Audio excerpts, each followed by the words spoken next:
Hi friends, welcome to the channel healing words of God. ஆண்டவர் இன்னைக்கு உங்களுக்கு கொடுத்துருக்கான வார்த்தை என்னென்னு பார்த்தீங்கன்னா, உன்னை அதிசயங்களை காண பண்ணுவேன். மீகா 7:15. ஆமாம், ஆண்டவர் என்ன சொல்கிறாங்கன்னா, நீங்கள் நெடுங்காலமாக காத்துட்ருக்கீங்க, என் லைஃப்பில் எந்த ஒரு அதிசயமுமே நடக்க மாட்டுது அப்படின்னு சொல்லி எத்தனையோ பேர் கலங்கிக்கிட்டு இருக்கீங்க.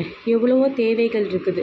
ஆனால் இன்றோடு அது உங்களுக்கு முடிய போகுது. எல்லா கலக்கத்தையும் ஆண்டவர் நீக்கி போட்டு உங்கள் லைஃப்பில் சீக்கிரமாக பார்த்திங்கன்னா ஒரு பெரிய அதிசயம், வேலை விஷயத்துலேயும் இருக்கட்டும், படிப்பு விஷயத்தில் இருக்கட்டும், எதுவாக இருக்கட்டும், கடன் தொல்லையில் இருக்கீங்களா, எல்லா விதத்துலேயும் உறவுகள் பேச மாட்டாங்களா, எல்லாவற்றையும் ஆண்டவர் அதிசயமாய் நேர்த்தியாய் நீங்கள் எதிர்பார்த்து காரியத்தை காத்துட்ருக்க எல்லாவற்றையும் ஆண்டவர் கைகூட செய்ய போகிறாரு. ஆண்டவர் மேலே நம்பிக்கையாக இருங்க, விசுவாசத்தோடு இருங்க. ஆண்டவர் உங்களுக்கான வார்த்தையாக தான் இதை இன்னைக்கு கொடுத்துருக்காரு. நீங்கள் விசுவாசிக்கிறபடி எல்லாமே உங்களுக்கு கூடும். ஓகேவா? அதனால்